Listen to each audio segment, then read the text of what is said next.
Meu nome é Edmeire, eu estou agora como coordenadora do NUDEM, é o Núcleo de Enfrentamento à Violência, de, desculpa, Núcleo de Defesa dos Direitos da Mulher em Situação de Violência. E quero agradecer a presença de todos e todas, sejam bem-vindos. E o evento de hoje, acho que muitos dos senhores e das senhoras já estiveram no nosso primeiro workshop, que ocorreu no dia 10 de março de 2017. Workshop por uma escola mais democrática, pensando feminilidades e masculinidades, no qual se discutiu as diferenças de identidade e educação, bem como violência contra a mulher e o papel dos homens na prevenção da violência nas escolas. E foi a partir desse evento do dia 10 de março que os professores, os educadores, os senhores levaram essa questão na escola, no trabalho diário, e surgiram demandas onde foram retratados pelos nossos parceiros, né? A Secretaria de Educação Estadual e a Secretaria de Educação do município, dizendo que estavam tendo dificuldade no enfrentamento, no direcionamento dos casos de denúncia de violência contra as mulheres. Então foi a partir desse contato que nós pensamos nessa segunda etapa do workshop. Então trazemos duas pessoas que têm um amplo conhecimento e poderão discutir com os senhores, né, essa questão para realmente dar efetividade e continuidade às discussões que tanto nos tem trazido um incômodo, né? Não só dentro da defensoria, não só dentro da escola, mas dentro das nossas famílias, que é a violência contra a mulher. Então, dessa forma, hoje o workshop por uma escola mais democrática vai discutir aspectos sociais e jurídicos da violência de gênero. Então, a nossa intenção é formar multiplicadores da matéria e assim fazer com que as escolas sintam-se aptas a acolher seus alunos e familiares, bem como orientar e realizar devidos encaminhamentos para a rede de proteção às mulheres em situação de violência de gênero. O objetivo principal nosso aqui é dar essa continuidade entre os docentes das questões de gênero, incentivando uma mudança de hábito. Não só na escola, mas também na sociedade, porque é dali que nós temos os nossos futuros cidadãos. Instrumentalizar a orientação e acolhimento dos alunos e familiares em situação de violência e os encaminhamentos à rede de proteção às mulheres em situação de violência de gênero que se fizerem necessários. Para tanto, são duas pessoas com um gabarito, doutora Graziele, nossa colega. Vou ler aqui um pequeno currículo para os senhores terem conhecimento de quem são as pessoas que estarão nos falando hoje. Graziele Carra Dias Ocares, formada em Direito pela Universidade Católica Dom Bosco, em 2002, especialista em Direito de Família e Sucessões pela Escola Paulista de Direito, defensora pública desde 2005, atuando na defesa da mulher em situação de violência desde 2014. Coordenadora do NUDEM, de outubro de 2014 a março de 2016. Integrou o grupo de trabalho para a formação do documento de diretrizes nacionais para investigar, processar e julgar os crimes de feminicídios, ONU, Mulheres. Integrou a Comissão dos Direitos da Mulher, Colégio Nacional dos Defensores Públicos, CONDEG, de 2011 a 2016. Conselheira da OAB-MS, biênio 2016 e 2017. Presidente do Conselho Estadual dos Direitos da Mulher de Mato Grosso do Sul, biênio 2015 e 2016. Por favor, Graziele.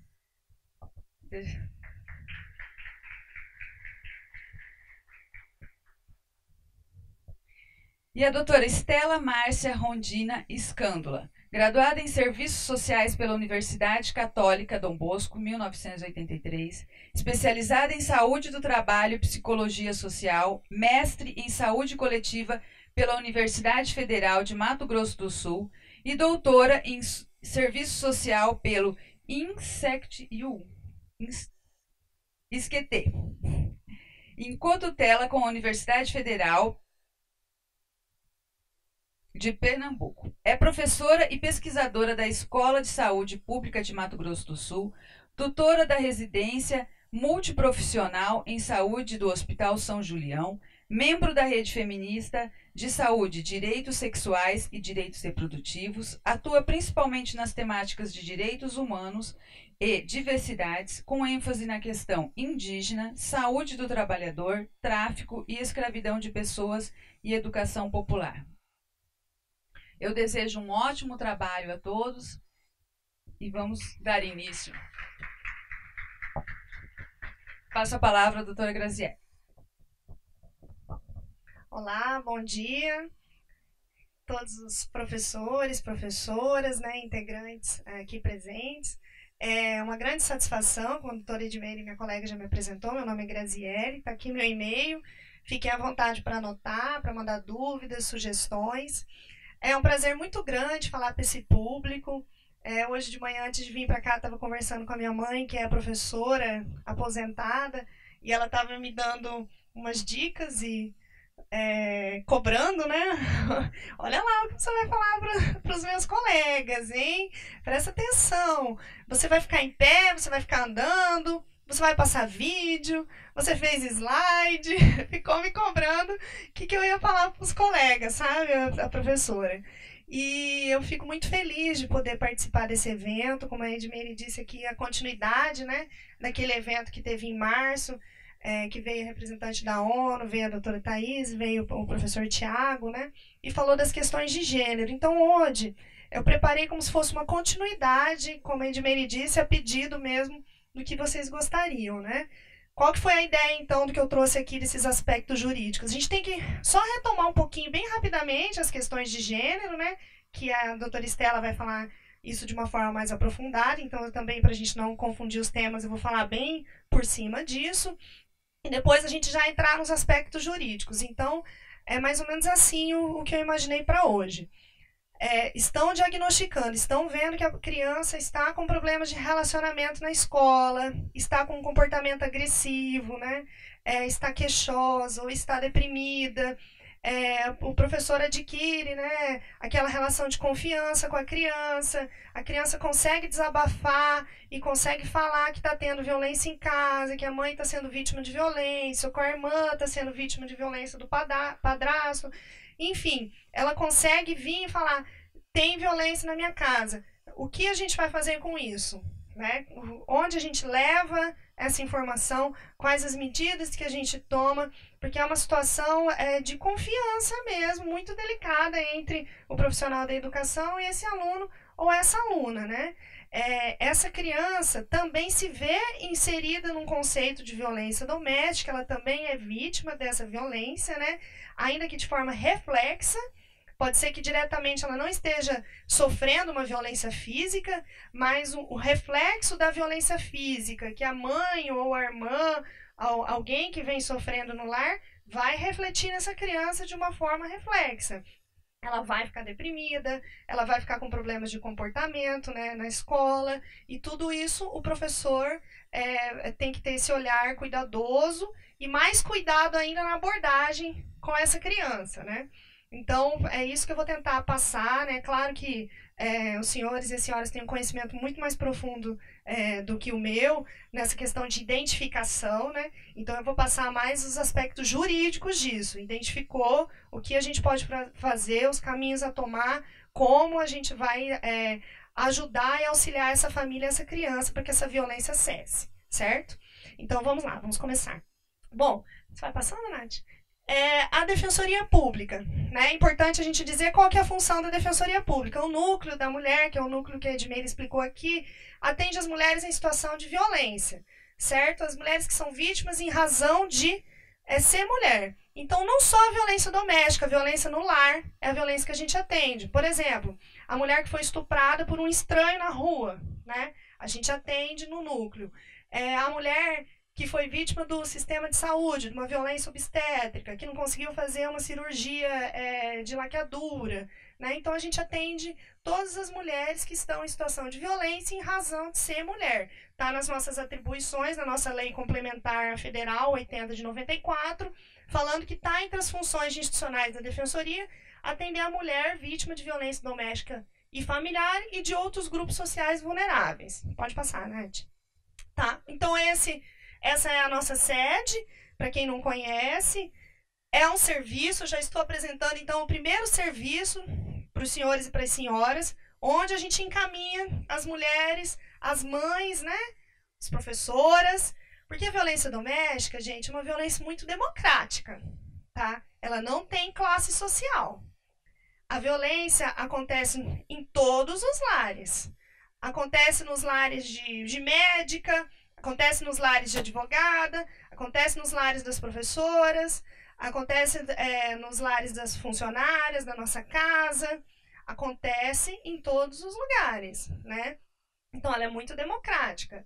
Na escola também pode estar acontecendo essa violência. É importante que a gente saiba identificar se tem alguma funcionária passando também por essa situação de violência, porque a gente tem os aspectos, né, sociais que refletem essa violência. Então, qual é o primeiro serviço que a gente pode encaminhar essa mulher? Está aqui o primeiro serviço.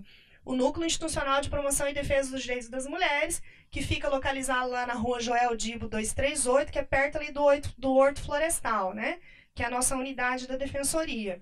É lá no segundo andar, a gente sempre explica que tem fila, geralmente, no atendimento inicial de família, né? Então, na Defensoria da Mulher é no segundo andar, né? Chega a partir das 7h30, 8 horas da manhã, e vai direto no segundo andar para fazer o atendimento, onde a gente tem uma equipe lá, que a nossa assistente social está aqui, a Elane, nossa psicóloga a Keila, a doutora Edmeira, a doutora Thaís, eu e todas as nossas assessoras, né? Que trabalham lá com a gente, atendendo essas mulheres. Então, esse é o primeiro serviço. Aqui estão as funções do núcleo, também já falei rapidamente, né? Que é desenvolver, integrar a rede, fiscalizar a rede, né? Desenvolver parcerias. Isso daqui é uma parceria, né? Que a educação de direitos talvez seja uma das coisas principais. Esse trabalho preventivo, da gente trabalhar com essa prevenção, né? De como evitar essa violência, é um dos trabalhos mais importantes, destacados, inclusive, pela Lei Maria da Penha. Vou falar um pouquinho da Lei Maria da Penha também nesse aspecto jurídico, né? Pode passar, Nath. Então, aqui a gente começa. Quantas vezes a gente já escutou perguntas, palavras, colocações como essa? Isso daqui a gente tirou tudo, eu tirei tudo de processos, tá? De processos criminais, em que houve essa pergunta para as mulheres, ou pelo próprio agressor, ou por um próprio serventuário da justiça, pelo próprio aplicador do direito, né? Então perguntavam assim: o que a senhora fez para ele te bater? Por que você não denunciou da primeira vez que ele te bateu? Por que você não se separa dele? Ah, ela provocou. É a mulher de malandro, eles se merecem. Quando descobriu que ela tinha um amante, ele perdeu a cabeça. Olha só, é a justificativa sempre para ele, né? Ele perdeu a cabeça, coitado. Ficou desesperado pelo amor não correspondido e acabou fazendo uma loucura. Né? Então, tá vendo que nessas frases, na verdade, a vítima é o agressor. É a mulher que é a culpada da violência que vem sofrendo. E a gente tende a fazer isso com as mulheres. Porque é assim que a gente aprendeu. Então, a gente tem que desaprender, a gente tem que reprogramar isso. Certo? Então, vamos passar, Nath, pode passar. Então, por que é importante a gente falar dessas diversas formas de violência, né, presente no mundo, essas violações de direitos humanos, frases como essa que são amplamente repetidas e responsabilizam a mulher, né? Por que eu trouxe esses exemplos aqui? Porque isso mostra que ainda estamos numa relação desigual de poder.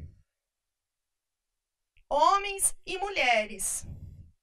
Ah, isso hoje em dia é bobagem, essa questão do feminismo, não existe mais, as mulheres têm os mesmos direitos, né? As mulheres tinham que parar de reclamar, isso não é verdade.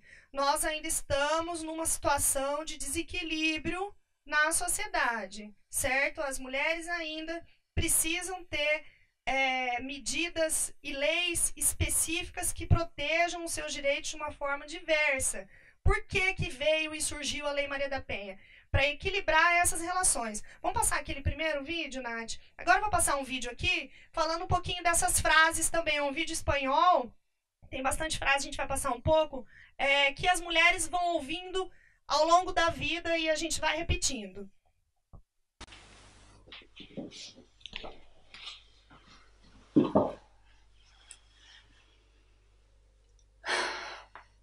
Qué niña más bonita. Eres una princesa. Dale un beso a la amiga de mamá. Me da igual que no quieras.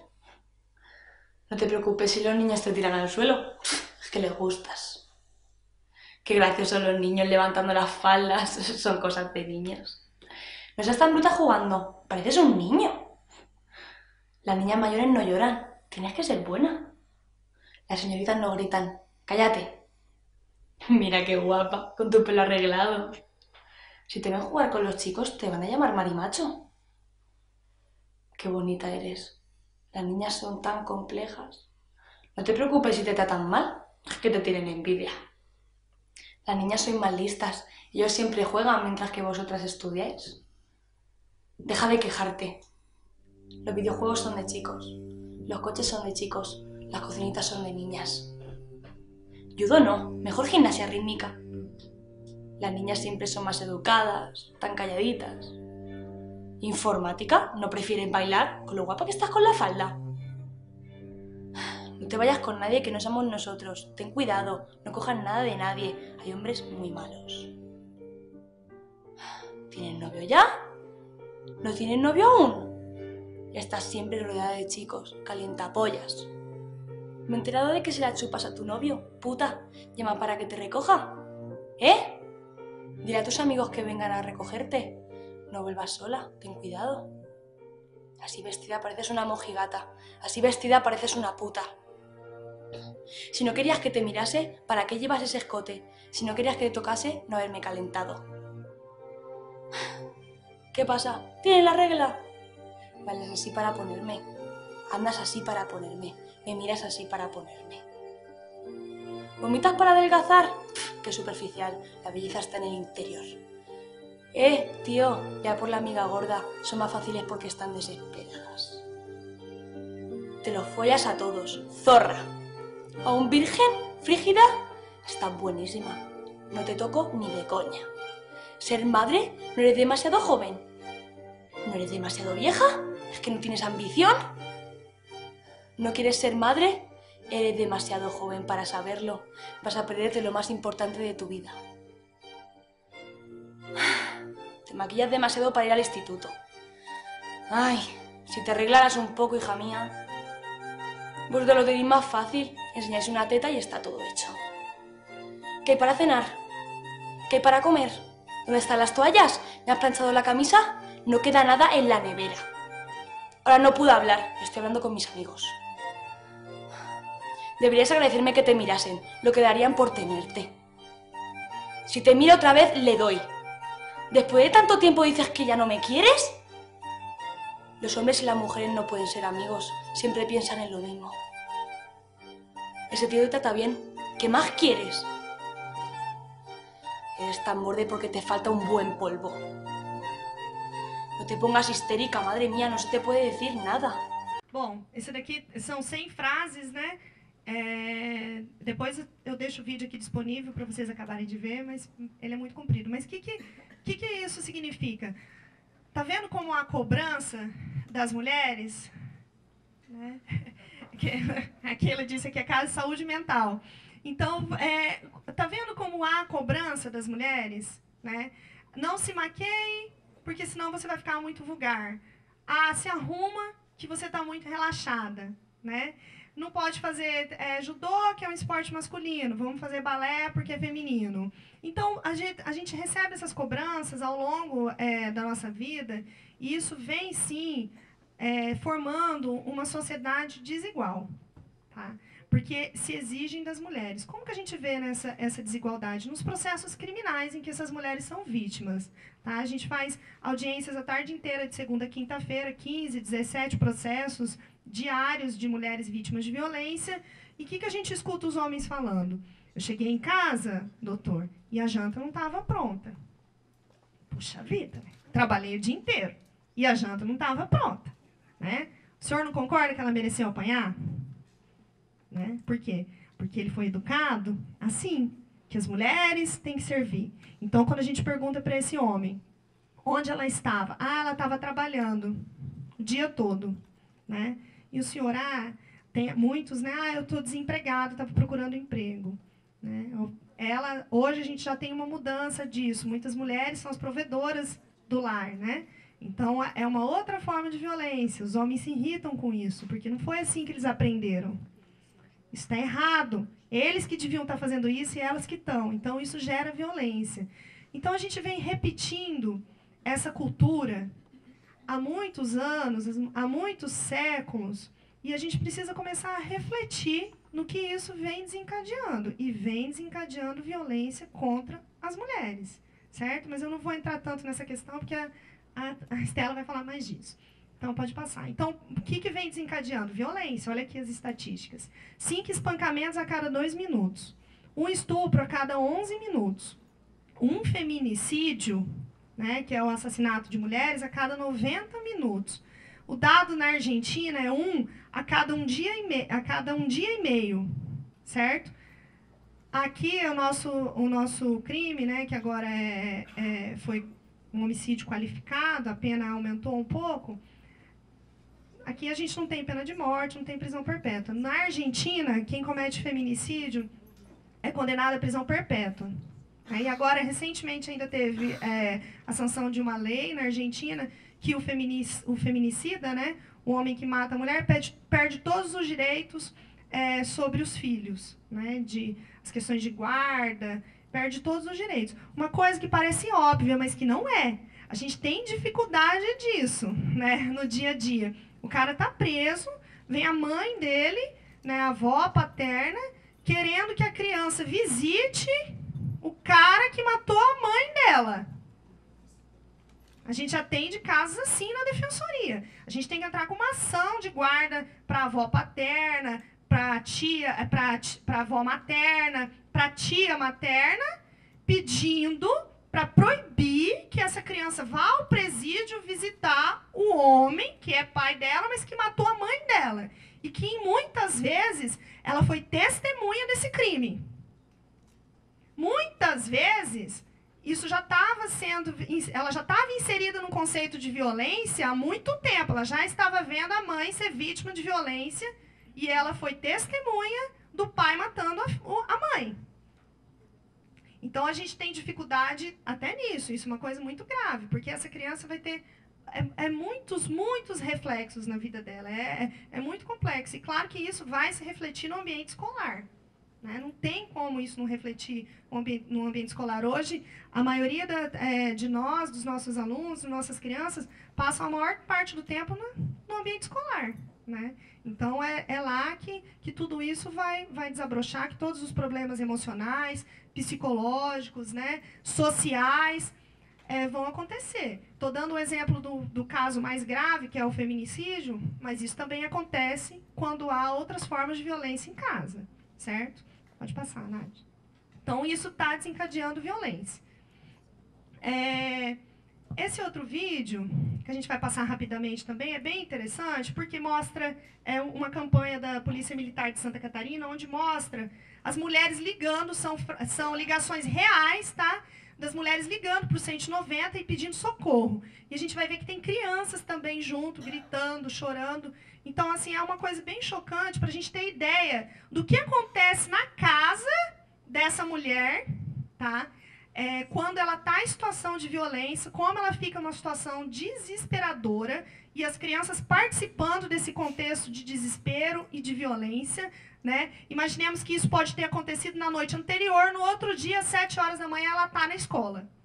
Né? A mãe foi na casa da mulher registrar a ocorrência, deixou o filho na escola isso tinha acabado de acontecer, ou o pai foi preso, ou ela, né, está procurando um serviço e manda o filho para a escola. Então é para a gente imaginar como que esse filho vai chegar na escola. Pode passar, Nath.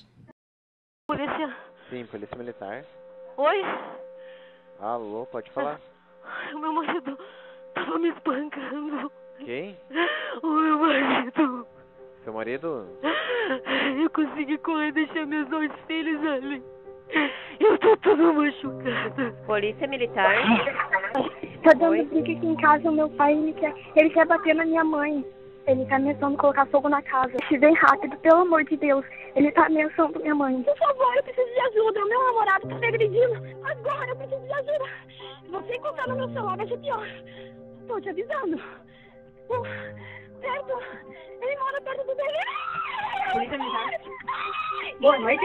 Boa noite. É a polícia militar? Isso mesmo, senhora. Eu preciso de uma viatura com urgência. Por favor, meu marido entrou embriagado agora, quase me matou dentro da minha casa. Ele tentou lhe agredir? Me agrediu, ele quase me matou. Eu tava dormindo, eu e minha filhinha assim, ali. Moço, pelo amor de Deus, eu preciso de uma ajuda na rua. Moço, eu me acordei, eu acho que o ex-marido da moça matou a minha sobrinha. Pelo amor de Deus, me ajuda. Vai fugir, vai fugir. Puxou. Parado, tá preso. Em vez de contar com bastante ferimentos, vai precisar ser conduzido ao hospital, tá ok? Bom, estamos de volta aqui atrás do agressor. Central agora está no local. Copom manda apoio, que é o masculino tá fugindo do local. O agressor está preso e está sendo conduzido para a delegacia.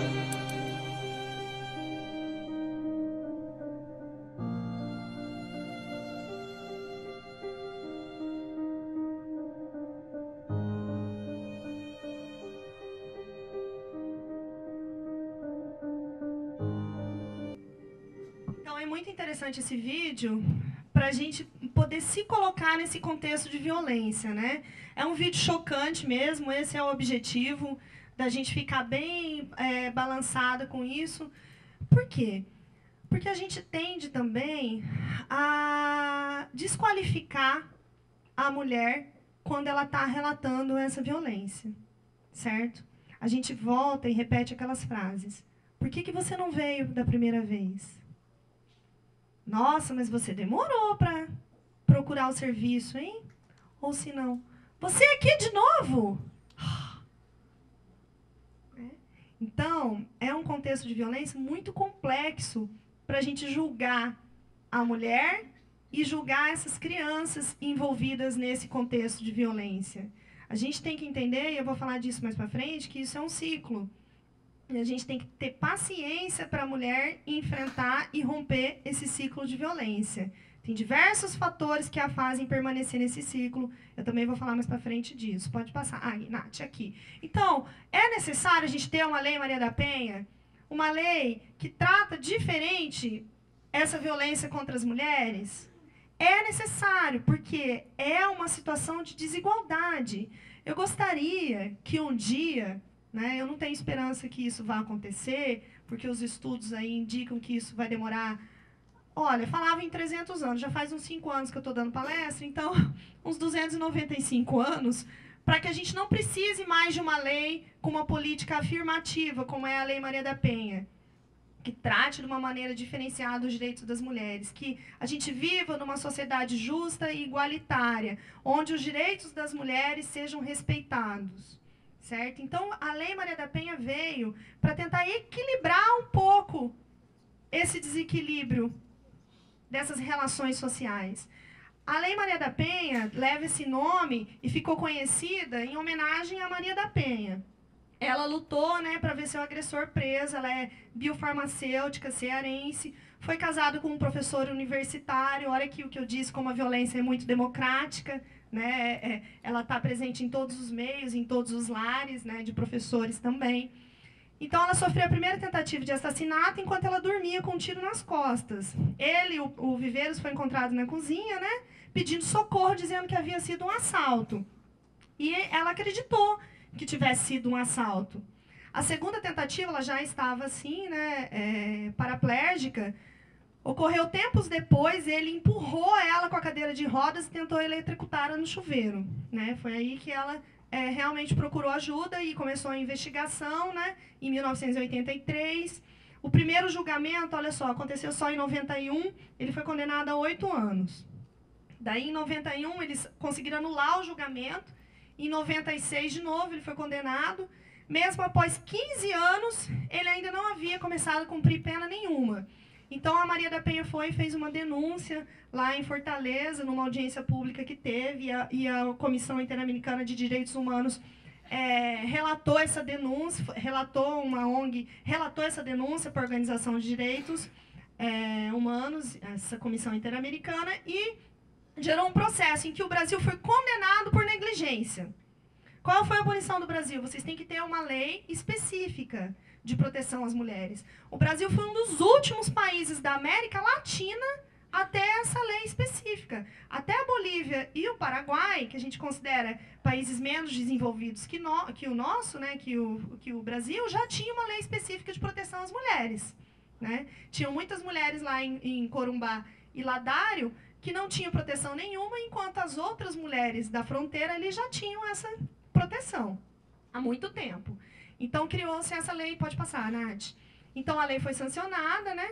E leva esse número 11.340 em 2006. E o que aconteceu? Qual foi a principal mudança? Acabou-se o juizado, né? Não aplicava mais a lei 9.099. Por que acontecia com a mulher? Ela não conseguia efetivamente ver o seu agressor processado. Né? Havia acordos, havia transação, havia pagamento de cesta básica. Da quinta, da sexta vez que ela fazia uma denúncia contra esse agressor, era que efetivamente havia um processo contra ele. E eram tantos processos que acontecia? Isso prescrevia. Não tinha punição nenhuma, porque estava lá dentro do juizado. De todos os outros crimes de menor potencial ofensivo, que a demanda é muito alta. Então, a Lei Maria da Penha veio e falou que também precisava ter juizados específicos para processar esses crimes, né? O que diminuiria também a prescrição. Então, o tipo de violência, a maioria, claro, é violência física, né? A violência que a gente conhece. Depois vem a violência psicológica, vem a violência moral, a violência patrimonial, sexual e as outras formas de violência que eu vou explicar agora quais são. Tá? Então, aqui a gente vem para o ciclo da violência que eu já comecei a falar. Por que a mulher aguenta apanhar tanto tempo e por que ela não sai desse ciclo de violência? Exatamente por isso, porque é um ciclo. Certo? A primeira fase desse ciclo, a mulher tenta se culpar pela agressão. E aqui a gente também faz uma analogia com os filhos, tá? Os filhos que se sentem também muito culpados por essa agressão que a mãe vem sofrendo, tá? Por que isso? Eles presenciam, eles são testemunhas, às vezes também sobra para eles, né, essa violência. E a mãe muitas vezes não consegue sair desse contexto de violência exatamente em razão dos filhos, né? Os filhos pequenos, às vezes a mãe não trabalha, fica com dó, né? Porque ele é um péssimo marido, mas ele é um ótimo pai. Às vezes acontece, né? Assim, parece meio contraditório, mas ele é carinhoso com o filho, né? Ele leva e busca o filho na escola, ele dá uma atenção especial, aquele filho gosta, né? Às vezes aquele filho também começa a reproduzir a violência contra a mãe, né? Muitos casos a gente vê isso acontecendo, de criança batendo na mãe, agredindo a mãe, porque ela está vendo isso em casa, é assim que ela está aprendendo e ela está achando isso natural. Né? Mais para frente, a gente vai ver que a violência pode se tornar muito grave, especialmente quando esse filho é usuário de drogas. A gente atende muitas mães que estão com filhos presos em razão de agressão física. Né? E cada vez a gente vê que isso é uma crescente, né, Edmeire? É impressionante. Todo dia tem uma mãe em que o filho está agredindo ela fisicamente. Então, quando você pergunta para essa mãe, quando você pergunta para esse filho, né, você já foi vítima de violência? Em 90% dos casos, ela vai responder que sim. Que o padrasto agredia ela e ele, que o pai agredia ela. Né? Então, ele estava inserido nesse contexto de violência desde criança. Foi assim que ele aprendeu a tratar as mulheres e assim que ele trata a mãe dele. Ele está reproduzindo essa violência, infelizmente. Então, é um ciclo. Ela se culpa, as crianças se culpam, ela traz para si a responsabilidade. Olha só, realmente, ele está acostumado, foi assim que ele foi educado, eu devia ter chegado em casa e feito a janta para ele. Olha, eu fui mesmo no pagode com a saia curta, eu provoquei, eu conversei com um amigo dele, que ele é ciumento, ele não gosta. Então, olha, nessa hora que a gente brigou, eu xinguei ele mesmo, ele veio e me deu um soco, então eu provoquei. Né? Elas tendem a se justificar, tendem a passar de vítima, num contexto de violência, de eu também agredir, de alguma forma. Né? Isso é a primeira fase do ciclo. A segunda fase é a fase que aumenta a tensão, ele ameaça, ele humilha, até ver o espancamento. Né? Geralmente essa fase dura de 24 horas a uma semana. O que acontece? Quando ela fala, eu vou fazer a denúncia, quando alguém da família interfere, quando o filho começa a chorar, quando vem alguém da escola e fala, olha só, o seu filho chegou aqui em casa, chegou aqui na escola, eu chamei o conselho tutelar, ele está relatando que está tendo agressão, vem aquele pai para a mãe e fala, pelo amor de Deus, me desculpa, eu vou voltar para a igreja, eu vou parar de beber, eu vou ser um marido melhor, não vou mais fazer isso com você, me perdoa pela nossa família, pelos nossos filhos, né? E daí os filhos já entram no meio chorando, não separa do papai, mamãe, deu uma nova chance para ele. O que a mulher faz? Dá uma nova chance para ele. Por quê? Pode passar, Nath. Daí são diversos os motivos, tá? São os principais das pesquisas realizadas, inclusive, pelo atendimento do 180 e dos relatos dos processos. Elas temem o rompimento, elas têm vergonha de pedir ajuda, elas têm vergonha de procurar a rede de atendimento, porque geralmente elas estão isoladas. Tá? E ali também é um dos fatores, isolada da sua rede de apoio. Os pais não sabem, muitas mães, a gente escuta lá nas audiências, que são as principais testemunhas, porque essa violência não tem testemunha, ela acontece dentro do lar. Quem são as testemunhas? As crianças, que a gente não pode ouvir lá, geralmente menor de 12 anos, ela não vai conseguir acrescentar muita coisa, ela também vai estar sendo vítima e vai estar em sofrimento. E as mães, então a gente chama as mães, algumas mães falam assim, olha, eu não sabia de nada. Ela nunca me contou. A senhora nunca viu nenhum roxo? Eu vi. Ela falou que caiu. Ela falou que machucou. Ela nunca me contou. Ela ia nos almoços de domingo. Ela estava afastada mesmo. Faz tempo que ela não aparecia lá em casa. E quando ela ia sozinha. Não, ele era um ótimo marido. Ele estava sempre do lado dela. Esse sempre do lado dela era vigiando. Para não deixar que a mãe soubesse que ela estava sendo vítima de violência. Para ela não ter uma chance de contar isso. Ela parou de estudar, ele proibiu de trabalhar. Não, pode deixar que eu cuido da casa, do sustento da casa, cuido das crianças. Né? Por quê? Então ela estava isolada, ele estava isolando ela dessa rede de apoio. E ela vai se fechando nesse ciclo de violência e vai alternando sentimentos entre amor e ódio, entre permanecer e sair. E isso vai levando anos. A média que uma mulher demora para sair desse ciclo da violência são 10 anos. 10 anos. Então é por isso que a gente tem que ter paciência com essas mulheres para entender esse contexto em que elas estão inseridas e para ajudar, para fortalecer, fazer com que elas sejam encorajadas a sair dessa violência. Isso é um processo. Sair da violência é um processo. Cada um tem o seu tempo. Eu não posso exigir de uma delegada, né, o mesmo que eu exijo da funcionária da minha casa. Tá? E tem delegadas em situação de violência. Tá? Eu fui num congresso uma vez, que a maioria do público era juízas, e estava tendo uma palestra sobre violência. Lembra disso, Edmeira? A gente estava junto. E uma juíza saiu chorando da palestra. Porque o palestrante ficou dando exemplos das formas de violência, tá? E ela se viu inserida num contexto de violência. Tá? Era uma juíza depois que até disse que ela tinha muita restrição para conceder medida protetiva, tá? Que ela exercia assim, um certo preconceito contra a mulher, porque ela pensava assim, eu aguento tanto, por que a fulana já está vindo aqui expor o problema dela e reclamar? Então, a violência está presente em todos os lugares. E deixar essa violência é um processo. Nós temos que encorajar essa mulher, temos que atendê-la, encaminhar para a rede de atendimento. Às vezes, a mulher não quer registrar uma ocorrência contra o marido, e é um caso que não exige o registro, como ameaça, como violência psicológica. O registro de ocorrência realmente não é obrigatório nesses casos. Há crimes que é obrigatório, lesão corporal, isso, né, tem que registrar a ocorrência. Estupro. Se a mulher não quiser, ela não registra a ocorrência, porque é uma coisa íntima, que a exposição do problema pode ser maior e ela pode se sentir mais constrangida. Então, ela tem a opção de não registrar a ocorrência, certo? Então, tem certos crimes que há essa opção e outros não. Então, a gente tem que encorajar essa mulher a deixar esse processo de violência que ela vem sofrendo. Pode passar, Nath. Então, aqui, a gente entra na Lei Maria da Penha. Quem não leu a Lei Maria da Penha, eu recomendo que leia. É uma lei muito curtinha, né? Tem poucos artigos, 40 e poucos artigos, e é uma lei autoexplicativa, é muito interessante, porque lá tem muitos conceitos, né?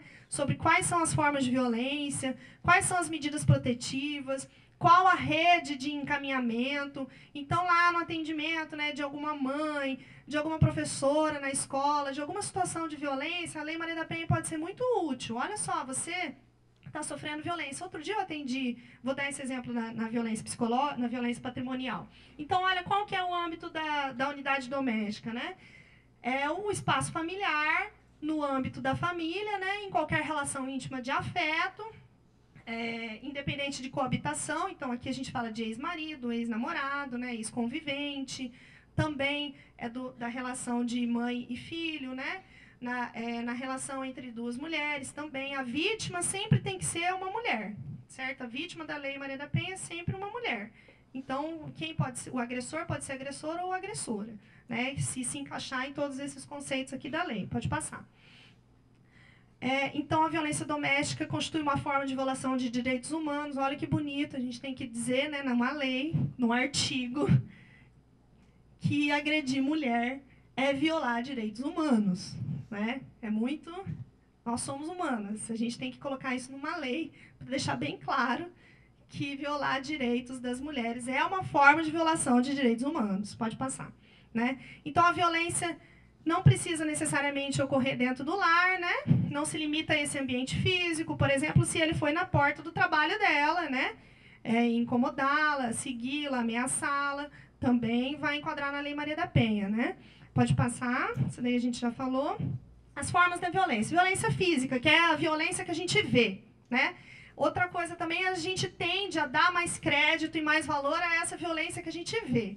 Mas, às vezes, a mulher está inserida num contexto há tanto tempo de violência psicológica, de ameaças, de ofensa, de humilhações, de exclusão, que ela desenvolve até depressão, né? A gente tem no SUS a síndrome da mulher espancada, que sobrecarrega o sistema de saúde, que é a mulher poliqueixosa, que vai e volta do sistema de saúde. Ela está em situação de violência também, e não necessariamente uma violência física, é uma violência psicológica. Então, a violência física, essa violência física, o registro de ocorrência é obrigatório, certo? Então, viram alguém que tem lesão corporal, que tem roxos, que tem machucados, não dá para dar uma orientação diferente do que ir para a delegacia e registrar uma ocorrência contra o agressor.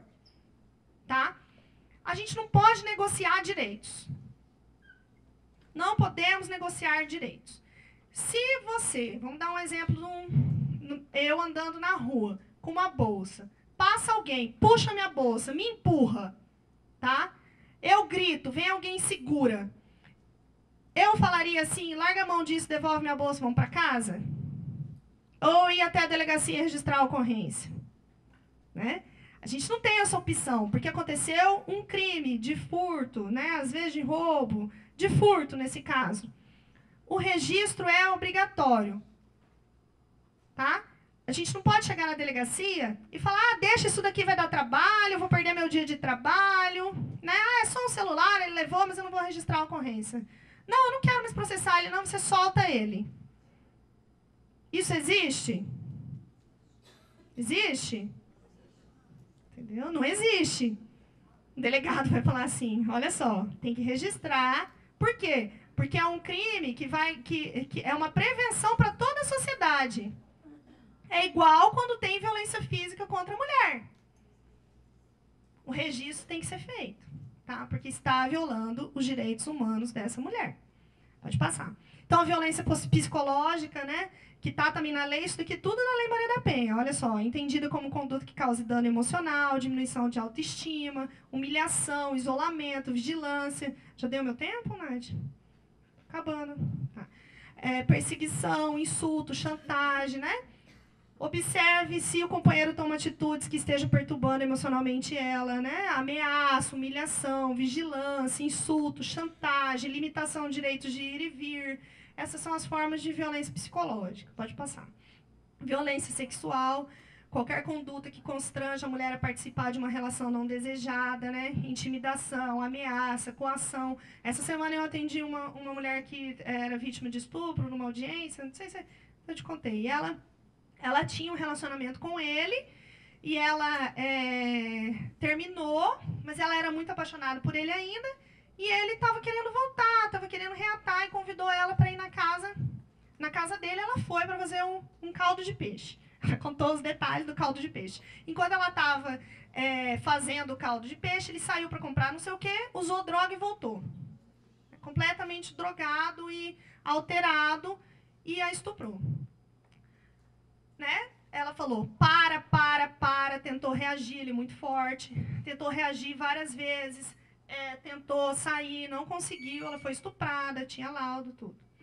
Daí o advogado do réu, que era advogado mesmo, ela foi ouvida, contou todos os detalhes, começou a perguntar assim, por que a senhora foi lá na casa dele? Né?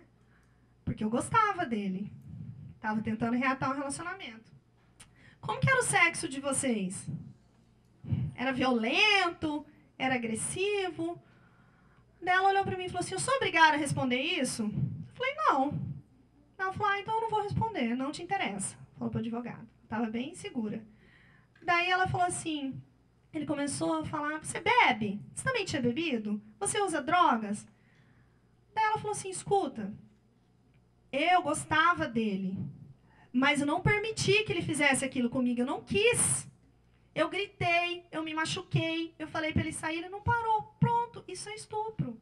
O estupro pode acontecer dentro de um relacionamento entre marido e mulher. Qual que é a diferença? É o consentimento, ela não consentiu. Né? E ele ficou perguntando. Bom, acabou a audiência, desligou o microfone, a mulher foi embora, mulher toda tatuada. O advogado vira e fala para mim, imagina, né? Para todo mundo assim, juiz, promotor, defensora... Imagina, né? Fala que não bebe, toda tatuada assim. E fala, né? Eu não aguentei. Eu falei, olha só, doutor, qual que é o seu problema com mulheres que têm tatuagem? Eu tenho várias. É mentira, mas eu falei. Eu tenho várias, em lugares que eu não posso nem falar para o senhor. Qual é o meu problema? Eu falei assim, isso é preconceito, tá? Só para dizer para o senhor que isso é preconceito. Ela não consentiu, isso é estupro. Se o senhor quiser fazer sua defesa aí por escrito, pode fazer. Mas eu não vou admitir que o senhor desqualifique a vítima aqui nessa audiência. E daí ele parou o assunto, acabou, né? Daí a hora que acabou a audiência, viraram para mim, né? O juiz promotor virou para mim e falou assim, essas tatuagens todas. Eu falei assim, não te interessa também, não te interessa. Daí te conto, né? Mas foi a forma que eu encontrei de não desqualificar a mulher. Poxa, eu não vou permitir que faça isso com a mulher, né? Mas isso a gente vê diariamente. Por quê? Porque quer colocar a responsabilidade na mulher, né? A gente passou o vídeo aqui, se maqueia, não se maqueia, se veste com roupa curta, se fecha é freira, se mostra a saia é garota de programa, né? A gente cria, se usa tatuagem, se tem tatuagem, já vem um preconceito contra isso, né? Se chega uma mulher toda tatuada pra gente atender, a gente tem que perguntar o que aconteceu. Né? A gente não pode ter esse preconceito com ninguém. Né? O atendimento tem que ser pelo fato, não pelo que a pessoa é. Não é? Quem foi testemunha? Olha que interessante. Quem foi testemunha dela nesse processo? O filho que estava preso por tráfico. Ele foi conduzido, algemado, e ele contou exatamente o que aconteceu, né? E daí o advogado quis perguntar por que ele estava preso, eu não deixei, eu falei, não interessa. A hora que desligou o microfone, daí ele perguntou, por que você está preso? Ele falou, por tráfico. Eu falei, agora pode saber, porque já não está mais gravando, né? Mas ele já queria desqualificar, mas ele foi muito coerente, contou exatamente o que a mãe tinha contado, o que tinha acontecido, a gente está esperando a condenação ou não dele. Bom, violência patrimonial. Então, o que é essa violência também que pode acontecer, né? Exemplo, venda de bens sem consentimento, reter documentos. Essa violência está aparecendo cada vez mais para a gente, está sendo muito constante. Ontem mesmo eu atendi uma pessoa que faz odonto, que o marido tem uma empresa na cidade, ela faz odonto na faculdade particular, ele que paga tudo para ela, a filha faz medicina, então, assim, é uma renda alta familiar, né? Faculdade particular de medicina e odonto, né? E ela foi agredida, estava toda roxa, o olho todo roxo, já tinha registrado ocorrência, pedido medida protetiva, ele já tinha saído de casa. Daí ela falou assim, eu não tenho dinheiro para nada. Para nada. Tudo é dele, é ele que paga todas as contas, é ele que faz tudo. Ela tem direito à metade dos bens, mas ela não tem controle sobre esses bens, nenhum. Né? A defensoria poderia atender nesse caso? Sim, porque, num momento, ela está privada desses recursos materiais. Né? Se ela tivesse acesso a esses bens, e se a gente conseguir o acesso a esses bens, e daí o divórcio pode ser feito por um advogado, porque daí ela vai ter condições de contratar. Mas nesse momento em que ela está em situação de violência, e está não só violência física, mas também está passando por uma violência patrimonial, a defensoria pode garantir esses direitos. Eu lembro, acho que foi a doutora Edmeire uma vez que conseguiu penhorar a conta, né, Edmeire? A mulher saiu de casa sem nada, geralmente só leva os filhos, e os filhos estudavam numa escola particular, ele deixou vencer a mensalidade, deixou vencer o aluguel, deixou pegar o carro, deixou fazer tudo, e ela ficou sabendo que ele era construtor e ia receber um dinheiro da firma lá. A Edmeire fez um pedido na medida protetiva para bloquear esse recebimento do dinheiro, bloqueou, né, e ele foi lá rapidinho fazer um acordo, dividiu todos os bens certinho, fez pensão e tal. Por quê? Porque a gente tem meios de conseguir com que ela saia dessa violência patrimonial, né? A Lei Maria da Penha dá esses meios para a gente. A violência moral também, que são os crimes contra a honra, injúria, calúnia, difamação, né? E aqui estão as medidas protetivas, que a autoridade policial tem que garantir a proteção dessa mulher, o artigo 11 da lei, tem que encaminhar a mulher para o posto de saúde para fazer o exame, né? Ou para o Instituto Médico Legal, que geralmente no interior é o posto de saúde ou hospital, né? Fornecer transporte, né, para um lugar seguro. Aqui a gente tem a Casa da Mulher Brasileira, a Thay, a nossa coordenadora da casa daqui presente hoje. Então, a gente tem a Casa da Mulher Brasileira, que possui toda essa rede de apoio, tem abrigo lá para as mulheres passarem até 48 horas, né, e conseguir sair dessa violência, ficar lá protegida. Se necessário, acompanhar a assistida para retirar os bens, né? Porque, às vezes, a casa é dos dois. Mas ela está inserida num contexto de violência tão grande que ela não quer voltar para casa, né? Ela tem medo. Ela tem uma medida protetiva. Tudo bem, mas vocês viram como que é ligar para o 190? Não vai chegar na hora, não é? Eu tenho uma medida protetiva, você sai daqui. Ele chega lá alterado. Então, ela não se sente segura ainda. Geralmente, ela volta para casa depois que cessou um tempo essa violência, né? Volta com os filhos e tudo mais. Então, a gente orienta as mulheres a sempre sair com os filhos, né? Deixar tudo para trás. Não tem essa história de abandono de lar, tá? Essa história, alguém que inventou e veio sendo reproduzida aí ao longo dos anos. Não existe essa história. Ninguém perde direito aos bens, né? O marido agressor que deveria perder direito ao bem, né? Mas não perde. Ele também tem direito à metade do bem. Devia pegar essa metade do bem dele, essa ameação dele, e servir de indenização para ela, né? Acho que é uma tese que a gente pode desenvolver, né, doutora Patrícia? Uma litigância estratégica aqui que a gente pode desenvolver. Pegar a ameação dele e indenizar ela, e ela ficar com o patrimônio todo pelos anos de violência sofrida. Bem interessante. Mas ambos não perdem o direito ao patrimônio. Não existe essa história de abandono do lar. Pode passar. Então, as medidas protetivas, eu já fui falando de algumas, né? Ela pode chegar diretamente na delegacia. Então, suponhamos que vocês estão com um caso de violência, a mãe sofreu violência física, o registro de ocorrência é obrigatório, e ela quer solicitar medidas protetivas. Para quem que a escola, né, vai encaminhar? Para a Casa da Mulher Brasileira, que lá tem um registro de ocorrência, vai fazer o registro de ocorrência, vai solicitar as medidas protetivas, ela quer sair do lar, não quer sair do lar, precisa retirar os pertences pessoais, é caso grave, é caso de tentativa de feminicídio, tem que pedir a prisão dele ou não. Ele pode usar a tornozeleira eletrônica, que também funciona. Ela usa um reloginho e ele uma tornozeleira eletrônica. A gente tem esse sistema aqui. Coloca uma distância de 300 metros. Quando se aproxima nesse raio, a tornozeleira dele dispara. Que ele está perto dela e ele está descumprindo medida protetiva. A gente tem aqui em Campo Grande, dá muito certo. Então, ele dispara a tornozeleira, ele está descumprindo medida protetiva, ele pode ser preso, porque é uma forma alternativa. Tá falando assim, para você não ser preso, você usa a tornozeleira. Entendeu? Então, se você está descumprindo a medida protetiva, você pode voltar a ser preso. São os meios que a gente tem de coibir essa violência. Certo? Pode passar. Então, o que ocorre, né? A vítima registra a ocorrência, já falei disso, pode passar, né? Se a mulher tem medida protetiva e volta a conviver com o agressor, ela tem que ir lá retirar essa medida protetiva. Ela não pode ficar barganhando, né? Eu vou ficar com a minha medida, quando ele me incomodar de novo, eu uso. Não pode. Se ela mesma deu causa a não querer mais essa medida protetiva, ela tem que ir lá informar e a gente tem que tirar essa medida protetiva. Isso não impede de que, se acontecer uma nova violência, ela perdoou, voltou a conviver, deu uma nova chance. De novo, ele agrediu. De novo, ela vai registrar e vai pedir outra medida protetiva. Né?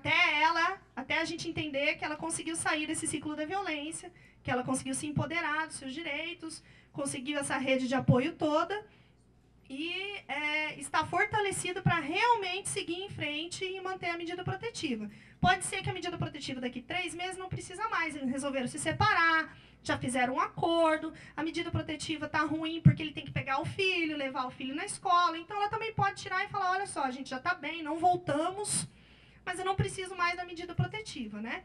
E se uma mãe chegar na escola com a medida protetiva, o que a gente faz?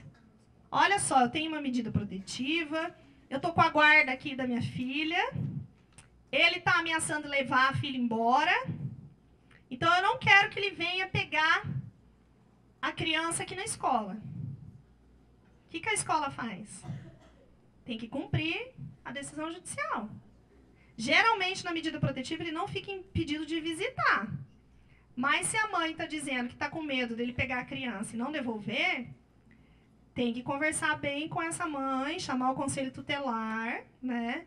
Às vezes até orientar o pai a regularizar direitinho essa visita, né? Olha, eu vou pegar na escola então terça e quinta, né? Vou pegar na sexta para passar o final de semana, segunda-feira eu devolvo, que é geralmente esse acordo que a gente faz, para não ter nem contato com a mãe, já pega a criança na escola sexta e devolve segunda de manhã na escola mesmo, né? O pai. Então, a gente tem que estar atento na escola sobre essas medidas protetivas que elas têm que ser respeitadas, certo? Às vezes acontece briga na frente da escola, ele vai atrás, né? Tem que ligar para o 190 para respeitar a medida protetiva, tá? Então, as medidas protetivas ficam valendo até o final do processo, né? Quando ela não retira, pode passar. Se a mulher sofre violência, também não perde patrimônio, né? Não perde direito à guarda, não é considerado violência do lar. A gente orienta as mães a saírem com os filhos, mas às vezes não dá tempo, né? Vocês escutaram o áudio, né? De uma mãe que falou, deixei meus 2 filhos lá. Às vezes não dá tempo, então ela tem que procurar o serviço, tem que procurar a defensoria, para a gente entrar com a busca e apreensão dessas crianças. A gente justifica, tem um motivo para ela ter abandonado, né? Para ela ter saído de casa sem levar as crianças. Ela estava numa situação de violência, ela precisava se proteger. Então, a gente explica isso e pede a guarda, certo? Agora, acho que aqui que acabou, Nath, acho que era o último, né? Então, isso daqui também tudo eu já falei, pode passar, para a gente não... se é menor também, tem que fazer o registro, né? Ela registra a ocorrência aqui, onde ela reside. Bom, era isso. Espero que eu tenha passado alguns dos aspectos jurídicos sobre a violência doméstica, sobre a Lei Maria da Penha. Recomendo a leitura da Lei Maria da Penha, tá? Que ela é bem explicativa. Qualquer dúvida, podem encaminhar para o meu e-mail, que está ali embaixo, ou para o e-mail do Nudem, nudem@defensoria.ms.def.br também, tá? E fiquem à vontade, então. Espero que tenham gostado. Muito obrigada.